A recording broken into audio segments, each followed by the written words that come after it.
Is Springfield, Ohio wrecked from the Haitian migrant crisis? Blaze Media correspondent Julio Rosas recently spoke with a resident and former journalist, Bill Monaghan, and here is what he had to say about citizens voicing their opinions. Has there been kind of a concern among people who see this problem in being able to voice their opinion about it because they might be afraid of being accused of called racist, saying that you're just hateful?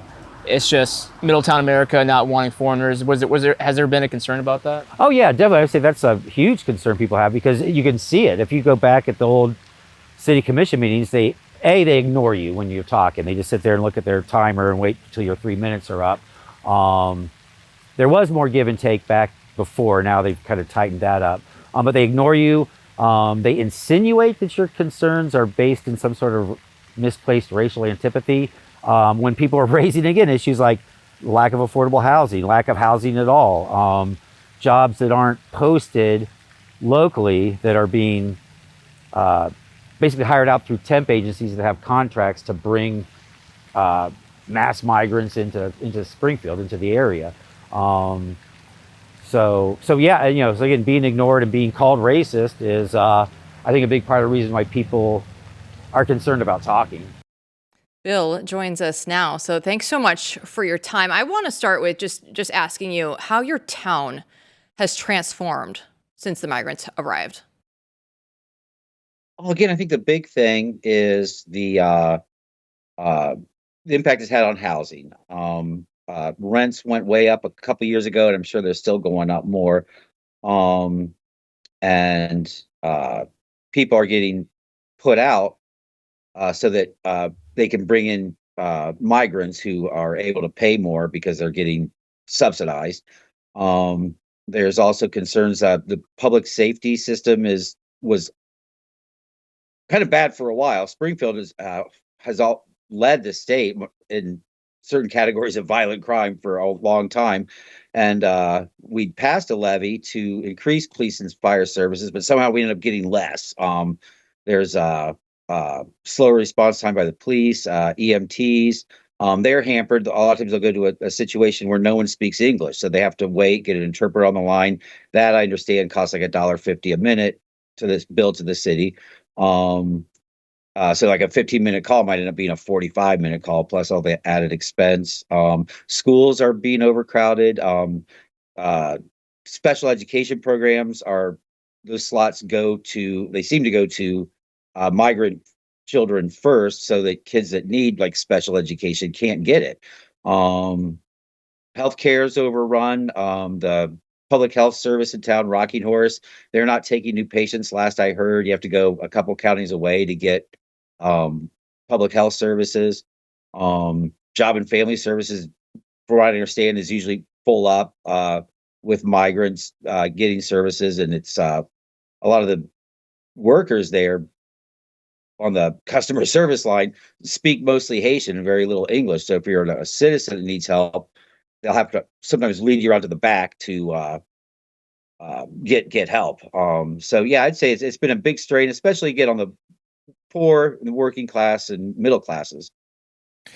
Bill, as editor-in-chief at Blaze Media and someone who came from and has lived in many a smaller community, I have to say, like, just personally, I almost hate to send Julio. I hate to send everyone to bother people and make things worse. But of course, the reason we do it in our situation is because we just want to hear from you and let the voices of Springfield speak because of what the media has already begun to do in your town.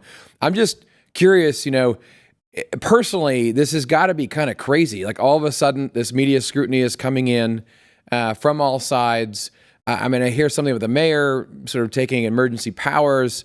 I don't think this is going to end. Everyone there should realize that just the way it is, the only way out is through. It's not going to end until the election's over, right? I'm sure everyone realizes that. But talk to us a little bit about what it's been like in Springfield since this started. Since the media attention, Yeah. I think it's made things.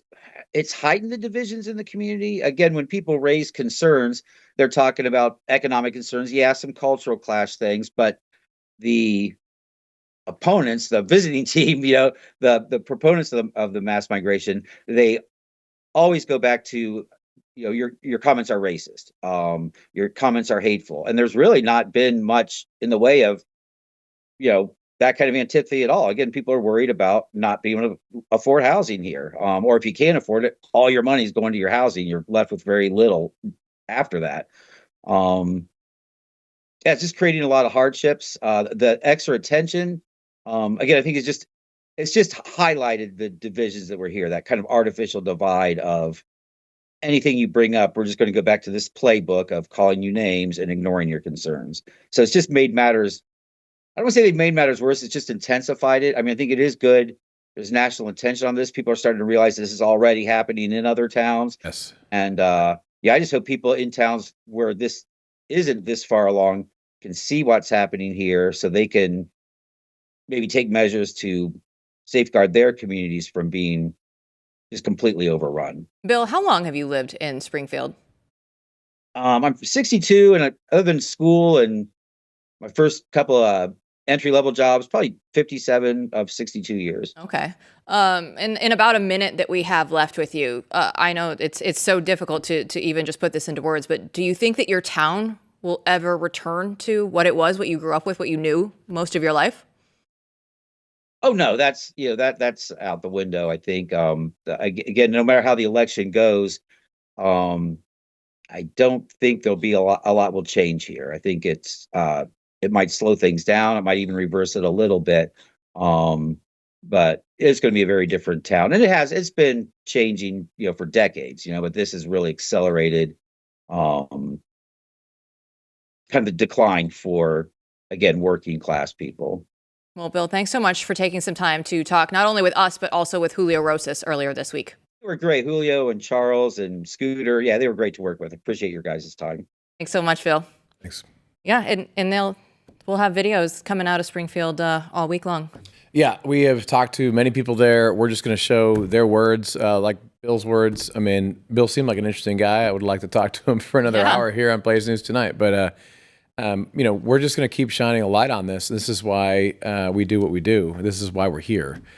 So we won't stop. And this is going to become an issue, I guarantee you, in the vice presidential debate.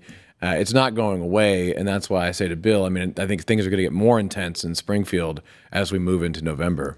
Yeah, absolutely, they will. And things were getting more intense last night. We both were at an event last night. Tucker Carlson was in town, and Roseanne Barr was his guest on stage with him. And Roseanne has some spunk in her still, despite her getting up there in age. Yeah, this was realignment in real time. Roseanne Barr was saying things that you wouldn't believe.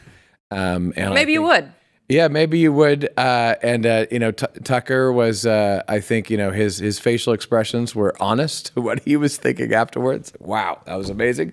So very interesting to see live events coming back. I think that's just the future, real human events with real human people. And I think a very interesting mix of issues that they were talking about. Yeah, and you mentioned the live events part. As Tucker was rolling his show open, he said, the one thing that you can't censor is a live event, right? Mm-hmm. You can't edit that. You can't take that out of context. There's a lot of power in that. Yeah, this is why the interviews in spring. You just go and talk to people. Go and talk to people. That's how you should learn things. That's what journalism should be, and that's what we're going to do. That's why we need your support to subscribe to Blaze TV and Blaze News. This is what we're going to do.